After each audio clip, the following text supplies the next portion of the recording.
다음 거 누르시면 아래 거. 저는 2008년에 입사해서 현재까지 꾸준하게 롱런을 위해서 열심히 살고 있습니다. 오늘 슬기로운 보험 생활을 주제로 제가 저의 모든 것을 이렇게 까보도록 하겠습니다. 하지마. 좋아. 너무 좋아. 너무 좋아. 외부 소음인 줄 알았어. 오늘 강의 순서는 슬기로운 보험 생활을 하기 위해서 어떤 보험인이 되어야 되고, 두 번째는 어떻게 가망 고객을 발굴하고 어떻게 상담하는지 오늘 낱낱이 파헤쳐 보도록 하겠습니다.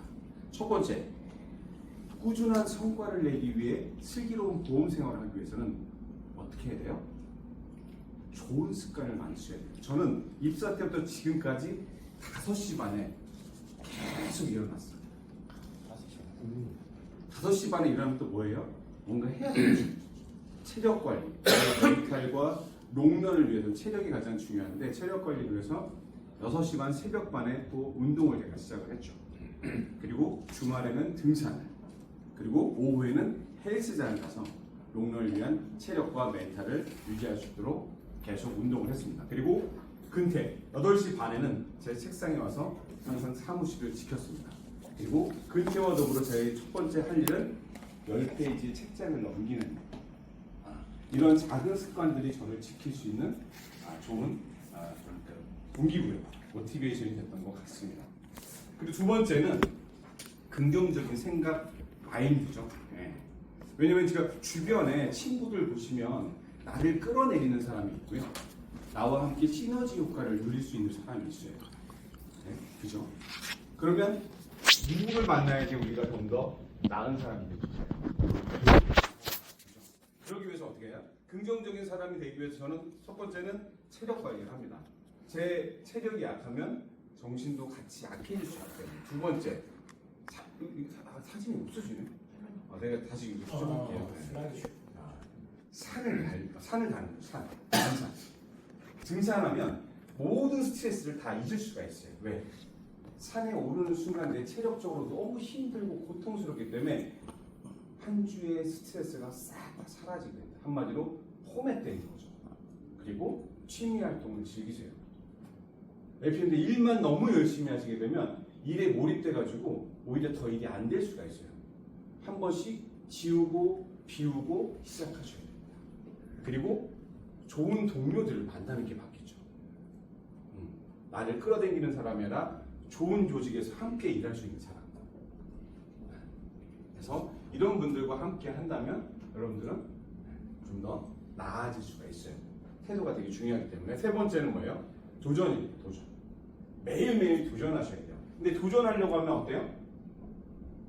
방해꾼이 하나 있어요. 여기 조그만한 애가 있죠. 여기 조그만한 애가. 그러면서 실패하면 어떡하지? 아니야, 난 지금 준비되지 않았어. 나중에 완벽해지면 나 시작할게. 아니야, 나는 할 수 없을 것 같아. 계속 부정을 통하면서 이 방해꾼이 스물스물 나와요. 근데 이거 가만히 놔두잖아요. 어때요? 이렇게 큰 괴물이 됩니다. 요 큰 괴물 되기 전에 어떻게 해야 돼요? 요 놈을 아주 예쁜 마스코트로 해가지고 튀어나오면 톡톡 때려주시면 돼요. 오늘은 빠져. 그리고 어떻게 해야 돼요? 할까 말까 고민하지 마시고 그냥 하셔야 돼요. 그냥. 제가 의사시장을 한 건 어떤 완벽한 준비를 하고 들어간 것이 아니라 그냥 문을 열고 들어가시면 그때부터 시장 전환입니다. 나는 그 문을 못 열면 나는 개인 시장에서 계속 소개 요청을 하고 통해서 열심히 해야 될 거고요. 그런데 남들이 하지 않는 걸 저는 하고 싶었어요. 그래서 개척을 시작한 거죠. 시중에 병원 엄청나게 많잖아요. 그죠? 그 병원을 우리가 왜 안 가요? 방해꾼 때문에. 두려워. 안 되면 어떡할까? 저 사람은 뭔가 다 준비돼 있을 거라는 이런 생각 때문에 우리는 안 가는데 그냥 가셔야 합니다. 그냥. 그리고 한 가지에 집중하십시오. 멀티플레이어가 저희한테는 맞지 않습니다. 한 가지만. 내 인생에서 가장 중요한 한 가지, 그리고 올해 가장 중요한 한 가지, 매달 그 순간 중요한 한 가지, 그리고 오늘 중요한 한 가지. 내가 고객이랑 상담을 하면서 상담에 집중해야 되는 대부분 휴대폰을 보거나 카톡의 소리를 집중하거나 주변을 의식하거나 이러면 당연히 창도 망하겠잖아요. 그죠? 한 가지 집중하셔야 돼요. 내가 앞에 누구랑 대화하고 있으면 그 사람만 바라보시면 돼요. 그리고 내 인생에 가장 중요한 것이 뭔지를 항상 놓치지 말고 항상 베이스로 쫙 깔아놓으셔야 돼요. 이렇게 집중하고 도전하고 긍정적인 생각만 가지고 있으면 우리는 슬기롭게 이 보험 생활을 할 수가 있습니다. 자, 그러면 저는 어떻게 가망고에 발굴했는지 한번 제가 말씀을 드려볼게요. 일단은 저는 이제 고객과 통화는 별로 하진 않지만 그래도 한 명 정도는 통화하려고 해요. TA를 워낙 제가 싫어하기 때문에 그래도 한 명은 하자. 그리고 매주 1회 의사 개척을 합니다. 돌반이죠. 별도의 그냥 데이터 주소만 딱 가지고 가가지고 현지에 있는 병원에 방문하는 거. 그리고 매월 1일 소식지 발송하고 그 다음에 개원 세미나나 VIP 세미나를 통해 가지고 가망 고객을 계속 발굴하고 있는 겁니다. 그러면 여기서 이제 뭐 매일 연락하는 거 이거 쉬운 거니까, 그죠? 누군 저보다 더 잘하시는 분들이 여기 많기 때문에. 그리고 의사개척 소식지 발송도 아마 다 하고 계실 거고, 그죠? 그러면 네, 의사개척 어떻게 해야 되는가? 첫 번째는 저는 이 공보의 선생님들을 통해 가지고 전공의 선생님들 소개받아요. 그리고 전공의 선생님들 대상으로 세미나를 합니다. 그래서 여기서 DB를 받는 거죠. 여기 보면 뭐 있어요? 도시락 있습니다. 도시락 제공해야 돼요. 제공 안 하면 세미나 할 수가 없습니다. 그리고 두 번째 어떻게 해요? 학회 가야 됩니다. 그래서 뽑기를 해가지고 뽑기에 사은품을 주면 또 이들이 연락처를 적고 갑니다. 그죠? 그러면 또 그거 가지고 또 우리는 열심히 TA를 하는 거죠. 그리고 세 번째. 이게 이제 가장 쉽지 않은 일인데 병원을 무조건 들어가요. 그러면 첫 번째 관문이 뭐가 있을까요? 문이 자동문인지 아니면 미는 건지 옆으로 당기는 건지 이거겠죠. 그리고 문이 열리는 순간 나의 표정을 어떻게 해야 되는지 어떻게 해야 돼요? 인상을 두껍게 쓰고 들어갑니다. 간호사를 째려보면서. 그리고 엘리베이터가 열리자마자 갑자기 간호사가 보일 수도 있어요. 왜? 처음 보는 병원이니까. 그래서 개척하는 순간 어떻게 해야 돼요? 연기자가 되셔야 돼요. 간을 다 빼고 마음 편안하게. 나는 영화 시나리오를 찍는데 이 성공하는 영업 세일즈맨의 영화를 찍는 거죠. 그래서 여기 개척을 하는 순간 나 영화 배우기 때문에 이 주인공이 성공하는지 말지를 내 스스로 영화 감독이 되고 컷하는 거예요. 그래서 내가 10번 또는 20번, 30번을 찍었는데 오케이 되면 그날 개척 마무리하고 집에 가는 거죠. 자, 그러면 어떻게 해야 돼요? 10층에 딱 올라갑니다. 그러면 10층부터 이제 하나씩 문을 열고 들어가요. 그럴 때 아주 밝게. 제가 원래 밝은 표정이 잘 안 되고 내성적인 사람인데 이 순간만큼은 연기자가 돼야 되니까 배우가 돼야 되기 때문에 아주 밝게 하면서 간호사를 응시하면서 아주 친절한 모습으로 들어갑니다. 원장님 뵈러 왔습니다. 그러면 뵈게 해줄까요? 어디서 오셨어요? 예. 저는 KB금융그룹의 스타WM에서 왔습니다. 그러면 약속 안 하시면 저희 원장님은 뵐 수 없습니다. 이런 대답을 얻어요. 거기 앞에 어떤 토시를 달아도 마찬가지입니다. 그런데 이게 대수의 법칙이라 하루에 저희가 30군데를 가면 3명이 열어줍니다. 간호사가 어리버리하거나 아니면 그냥 조금 오픈마인드이거나 그때 간호사의 그날의 어떤 기분에 따라서 열어줍니다. 그 순간 우리는 이제 원장님을 뵙고 이야기를 나눌 수가 있어요. 몇 분? 한 2, 3분 정도. 그래서 다음 약속을 잡고 그리고 간단한 어프로치만 얘기하고 다음. 그래서 제일 중요한 건 첫 번째 개척에서는 원장님의 휴대폰 번호를 따는 거예요. 따면 끝나는 겁니다. 그죠? 우리 TA에 나와서 잘 하잖아요. 이렇게 해서 개척을 시작하는데 이렇게 하다 보니까 지금은 어마어마한 원장님의 연락처를 따가지고 의사가 안 된 사람이 한 1000명, 의사인 사람 1000명, 총 2000명을 제가 소식지를 보내고 있어요. 이렇게 매월 12월 2일 날 보낸대요, 저거는. 그다음에 1월 1일 또 뭐 이렇게 그러면서 개원 세미나도 하고 또 이분들 대상으로 VIP 세미나도 초청해요. 이런 식으로 해서 고객 관리 하다 보면 1000명 중에 한두 명씩은 또 연락 올 거 아니에요. 나 지금 이제 봉지계에서 로컬 갔는데 세금 때문에 고민이야. 이런 분들도 하나씩 연락을 와요. 그래서 우리는 물리적으로 내가 시간을 계속 투자하지 않으면 이 시장에서 내가 성공하기 어렵다는 거죠. 그리고 아까처럼 나는 개척 같은 거 도저히 못할 것 같다. 그러면 절대 들어갈 수 없는 게 이 시장이다. 그래서 저는 허들이 너무 낮았으면 이 시장을 안 갔을 텐데 허들이 높아서 저는 이 시장이 매력적. 누구나 할 수 없기 때문에. 그리고 여기에서 성공한 영업 세일즈맨으로 제가 엔딩을 해야 되기 때문에 더더욱 매번 할 때마다 재밌는 거죠. 하기 전에는 막 두근두근하지만 하는 순간에는 너무나 재밌다는 거죠. 자, 이렇게 내가 이제 개척을 해가지고 연락처를 땄잖아요. 그럼 이제 원장님들 만나서 상담해야 되잖아요. 상담하는 내용도 제가 이거 말고 없어요. 딱 저는 이것만 상담하니까 요거 그대로 하시면 돼요. 자, 어떻게? 첫 번째, 모으고 불리고 지키고. 그 시점 바뀌었네요. 이상하게. 요 세 가지 플랜 중에 자, 오늘 원장님에서 궁금하신 플랜 그거에 대해서 20분씩 설명드릴게요. 그래서 저를 앞으로 3번 정도 만나셔야 돼요. 자, 원장님 어떤 게 더 궁금하실까요? 그래요. 모으는 플랜. 그쵸. 일단 자산을 모아야 뭐 불리기도 하고 지키기도 하니까 자, 모으는 플랜부터 한번 제가 말씀드릴게요. 원장님 지금 우리가 모든 소득에는 뭐가 붙어요? 종합소득세. 그죠? 그래서 근로소득, 사업, 임대, 이자, 연금 나중에 죽을 때까지 세금을 냅니다. 원장님 4천만 원씩 매달 벌어요. 하지만 1년에 내는 금액이 2억의 세금을 내는 거죠. 4, 5억 벌어도 2억은 세금으로 계속 빠져나간다고 보시면 돼요. 그렇게 해서 모아도 또 30억 넘어가면 또 세금 50%.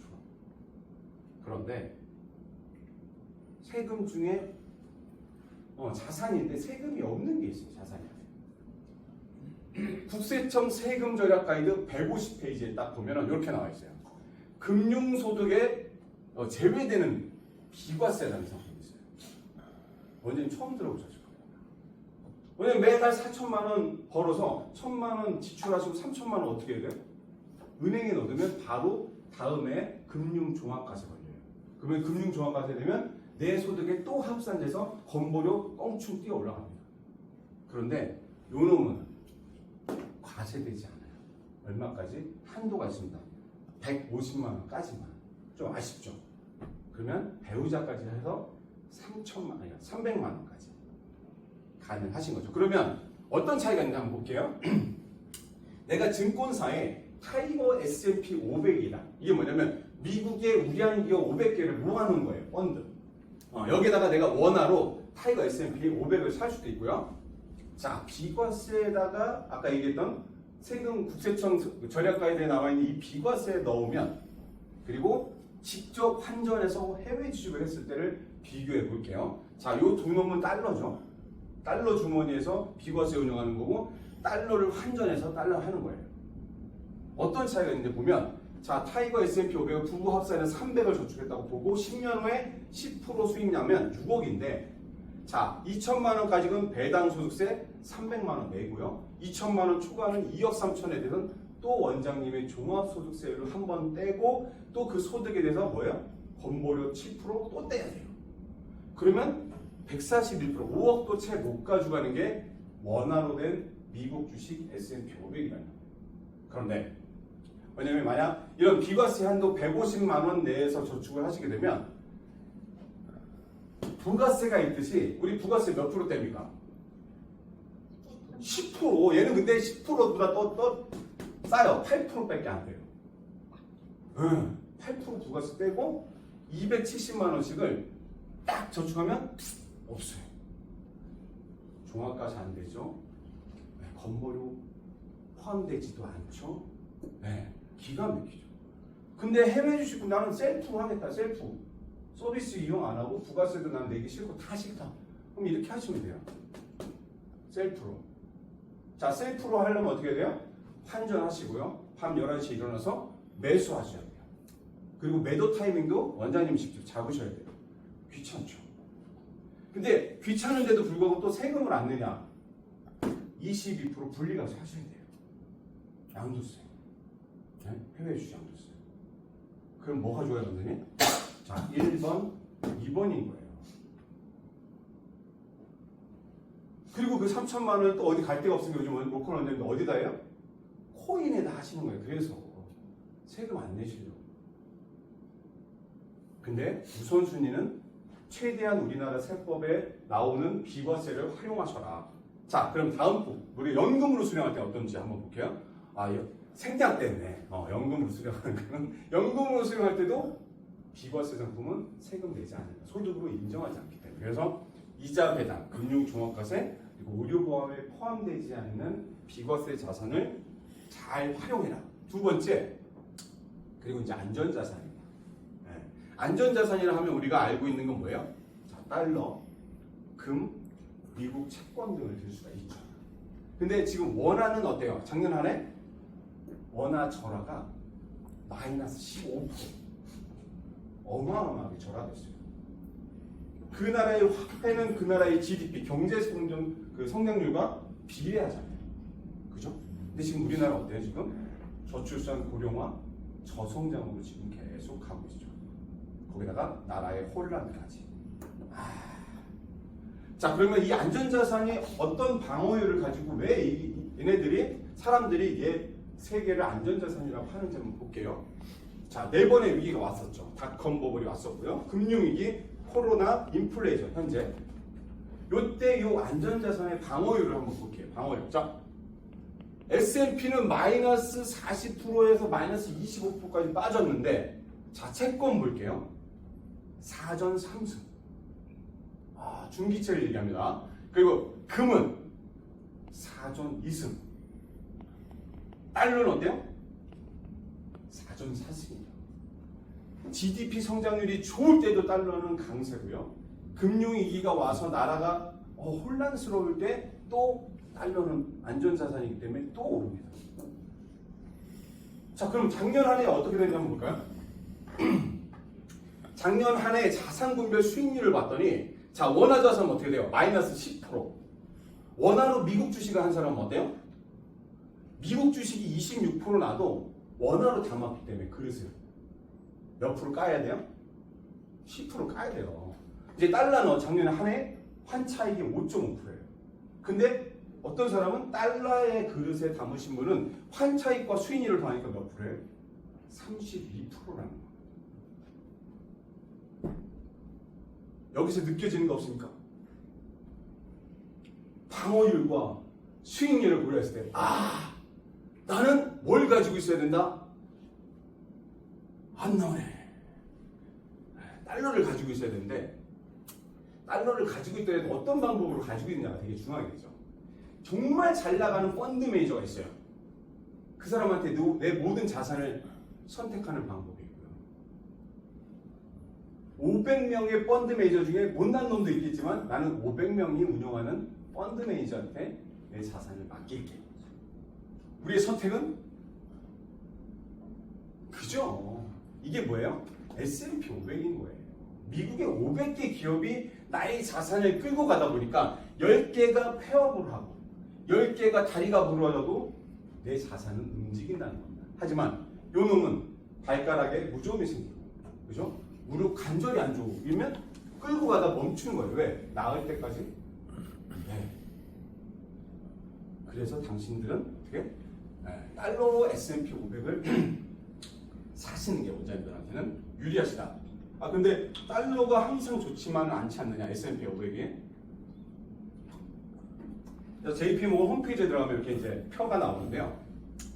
45년 동안 S&P 500의 수익을 봤더니 34번이에요. 한 번 우등생은 계속 우등생일 가능성이 크다는 거죠. 그리고 이 500개 기업을 S&P라는 회사에서는 어떻게 관리해요? 매 분기별 3, 4, 6, 12 이때마다 리밸런싱을 해요. 잘못된 애들, 손익계산서나 재무제표가 불안한 애들은 제거하고 나머지 우량 기업들, 최근에 뭐 팔란티어나 이런 애들이 다시 편입이 되는 거죠. 그죠? 그래서 10년 전에 S&P 500의 기업과 현재 500개 기업은 다르다라는 거예요. 그죠? 그랬을 때 우상향으로 나가는 그래프인데 떨어질 때 그 다음에 어떻게 됐어요? 회복 탄력성이 뛰어납니다. 49%, 61%, 43%라는 거예요. 자, 우리나라 국장은 어떨까요? 우리나라 주식시장은 이렇게 회복이 됩니까? 쭉 잠수하잖아요. 그죠? 그래서 이렇게 안전자산에 달러 S&P 500으로 저축하는 것이 유리하시다. 그러면 타이밍은 언제 잡는 게 좋냐? 아, 지금 고점인데 지금 들어가는 게 맞아요? 아, 지금 환율도 높은데? 아무리 높아도 만약 테슬라 주식이 앞으로 오를 가능성이 크다면 원장님은 테슬라를 환전해서 지금이라도 사시겠습니까? 아니면 환율 때문에 평생 테슬라를 사지 않겠습니까? 그죠? 환율보다 더 중요한 것은 매달 내가 저축을 하느냐 안 하느냐, 이 비과세 주머니를 활용하느냐 안 하느냐가 중요한 거지 할까 말까 중요하지 않습니다. 안 하니만 못한 거죠. 머리만 복잡해지고. 그래서 달러 S&P 500을 통해서 뭘 누려나? 세 가지. 안전자산과 미국의 증시화 그리고 비과세 효과를 같이 활용했으면 좋겠다. 그리고 이제 세 번째는 뭐예요? 불려야 되잖아요. 근데 나 혼자 불리기 어려우니까 가족법인을 통해서 불리는 겁니다. 첫 번째, 나만 지금 45% 세율로 해가지고 계속 부수적에다가 세금을 냈는데 이것을 자녀들에게 분산해서 나의 소득률을 낮추는 겁니다. 두 번째, 법인을 만들었기 때문에 거기에 있는 법인의 지분 주주들에게 배당을 해줄 수가 있죠. 그리고 향후에 증여 상속할 때 절세 외 부동산으로 남겨주면 양도세 또는 증여세, 상속세 내고 또다시 취득세 내야 되는데 법인 지분으로 넘겨주니까 어때요? 취득세 없이 저평가에서 내가 증여 상속할 수도 있다라는 겁니다. 그죠? 자, 이렇게 불리는데 자, 어떻게 불렸는지 한번 볼게요. 개인 사업자와 법인 사업자의 차이가 있는데 개인은 소득세율 구간이 45%, 양도세도 45%인데 법인은 어때요? 19%, 24%예요. 그럼 이게 무슨 말이냐 한번 볼게요. 내가 만약 개인 명의로 건물을 사고 개인 소득이 있는데 이걸 어떻게 합산했더니 소득세율 높아지잖아요. 오히려. 근데 이거를 법인으로 분리시키면 이 임대소득이 법인 수익이 되기 때문에 법인세로 종결되는데 법인세 얼마야? 2억 이하 9%, 2억 초과 19%. 만약 임대부동산 위주로 하게 되면 19% 내도 45%보다는 싸다. 자, 그러면 이 건물을 내 개인이 가지고 있을 때와 팔았을 때는 어떠냐? 개인이 가지고 있을 때는 어때요?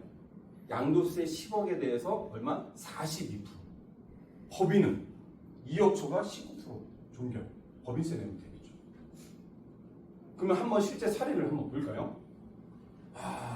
이 원장님, A 원장님이 한 30억의 개인 소유 상가가 있었어요. 그리고 자기 그 상가에서 뭐래요? 병원을 하고 있었어요.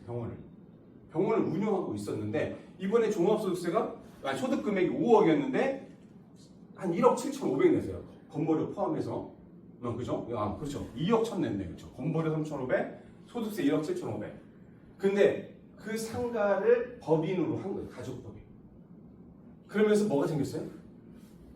2천만 원의 임대료가 생긴 거죠. 법인에겐 이익이지만 개인에게는 어때요? 비용 처리가 되면서 이분은 소득세도 건보료도 다운시켰어요. 얼마를 절세했어요? 1억 천. 자, 여기서 핵심이 뭐예요? 세금을 자산으로.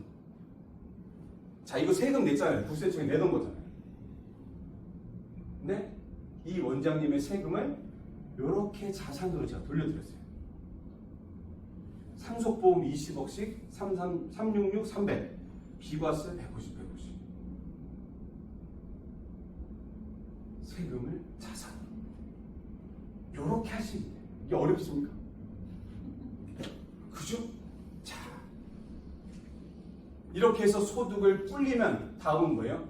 지키셔야죠. 왜? 우리나라가 전 세계에서 가장 높은 상속세율을 유지하고 있는 나라입니다.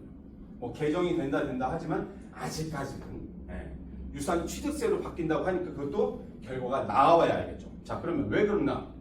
자, 상속세는 이 세금 절약가에도 187페이지에 보면 이렇게 나와 있어요. 장기 계획만 잘 세우면 그 거뜬하다. 근데 계획을 안 세우면 어떻게 해요? 국세청에 주면 됩니다. 그죠? 자, 왜 그런가 볼게요. 자, 이제는 일반인들도 주택 하나만 있어도 30억일 때 얼마? 10억 세금 내셔야 되잖아요. 이건 누가 내줍니까?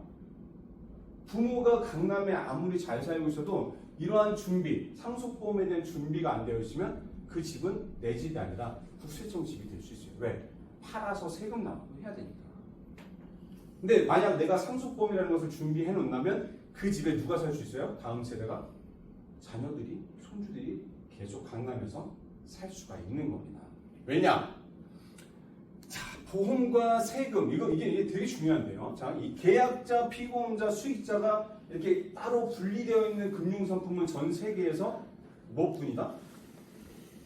보험뿐이다. 네. 은행, 예적금이나 주식 이런 거 다 개인명인데 얘는 계약의 주인과 그 다음에 피 흘리고 죽는 피보험자와 수익자, 베네핏을 얻는 수익자가 다 틀려요.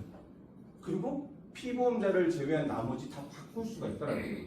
그래서 내는 사람과 받는 사람만 일치시켜 놓으면 비과세. 근데 일치 안 되면 과세인데 이거 잘 모르셔가지고 오히려 세금을 중과 과세 더 많이 내는 사람이 더 많은 거죠. 근데 전공의 때 이렇게 크로스 해놓으시면 비과세예요. 이게 무슨 말이냐면 각각 20억씩 들었어요. 부모가. 근데 부가 사망하면 모는 자기가 들어오는 부의 보험에 대해서 20억을 받겠죠. 그리고 부가 모를 이름으로 20억 가입하는데 부가 갔잖아요. 그러면 그 자리에 누가 와요? 자들이 왜요? 자모자가 다 되면서 또다시 비과세를 받는 거죠. 이렇게 내가 하시는 거잖아요. 이렇게만 잘 하시면 더 많은 세금을 줄일 수 있다. 자, 예를 들어볼게요. 상속세 내는 방법 5가지 중에 첫 번째, 자녀가 현금 10억을 계속 직장생활 할 때부터 모은다. 어렵겠죠. 지금까지 그런 사람 잘 못 봤습니다. 두 번째, 물납.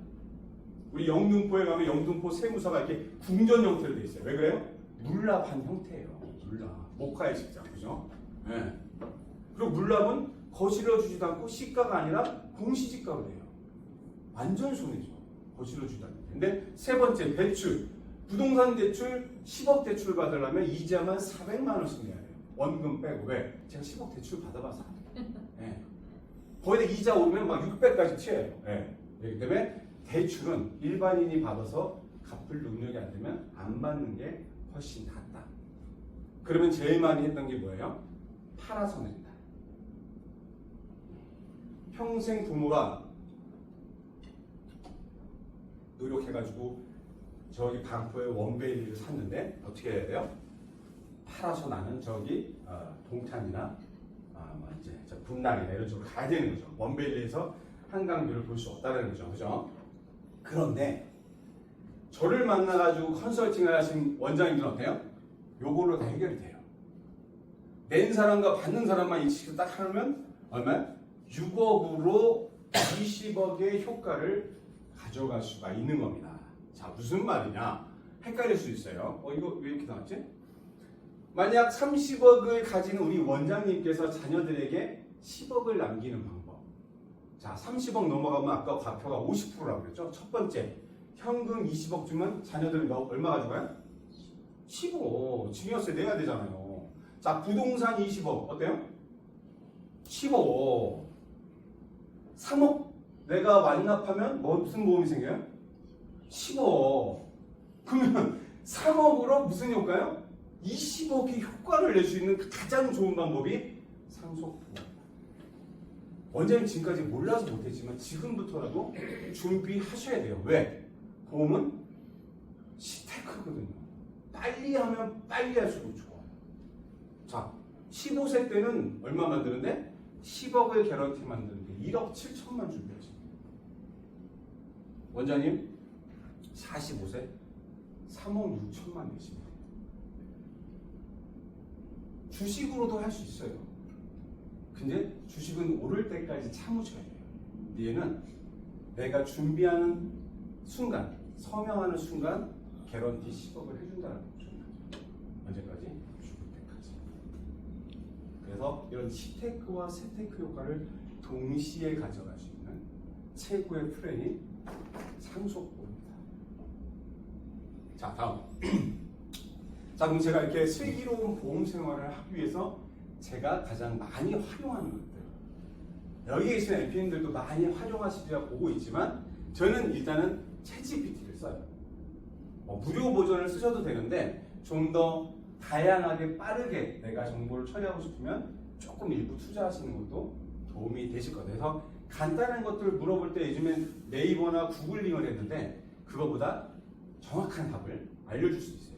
간혹 거짓말을 할 때 그때는 한 번씩 혼내주면 되니까 그냥 잘 활용하시면 되고, 두 번째 요즘엔 또 구글 네이버 대신 많이 쓰는 게 퍼플렉시티인데 이거는 그냥 웹사이트에 있는 것들의 정보를 출처를 남겨주면서 저희한테 정보를 제공해요. 어디 가서 맛집이 어디야 그러면 챗GPT는 절 모른다는 얘기를 좀 할 수 있는데 퍼플렉시티는 블로그 다 뒤져가지고 주기 때문에 좀 더 실질적인 답을 얻을 수 있는 게 퍼플렉시티예요. 이거는 꼭 유료가 아니어도 무료로 해도 충분한 정보와 데이터를 얻을 수 있죠. 왜냐면 딥 리서치 기능도 있지만 그건 챗GPT에서 유료로 활용하시면 되고, 그리고 오늘처럼 이렇게 내가 PPT를 해야 되겠다. 그러면 강의 주제와 요약만 딱 해가지고 텍스트로 주면 얘가 한 10초에서 15초 만에 슬라이드를 다 만들어버려요. 우리 처제가 이렇게 해서 과제를 낸다고 하더라고요. 네, 수업을 이런 식으로. 그러면 안 되겠지만 어쨌든 그만큼 빠르게 사진만 내가 몇 개 마음에 안 드는 것을 고치면 된다는 거죠. 그리고 네 번째는 우리 이미지. 요즘에 그 있잖아요. 막 만들어서 막 프로필 다 바꾸고 있잖아요. 이상한 걸로 해가지고 지들이. 네. 그게 이제 이런 식으로 해가지고 기반으로 나오는 건데 챗GPT 되고 이 빙으로도 하셔도 돼요. 이건 무료니까.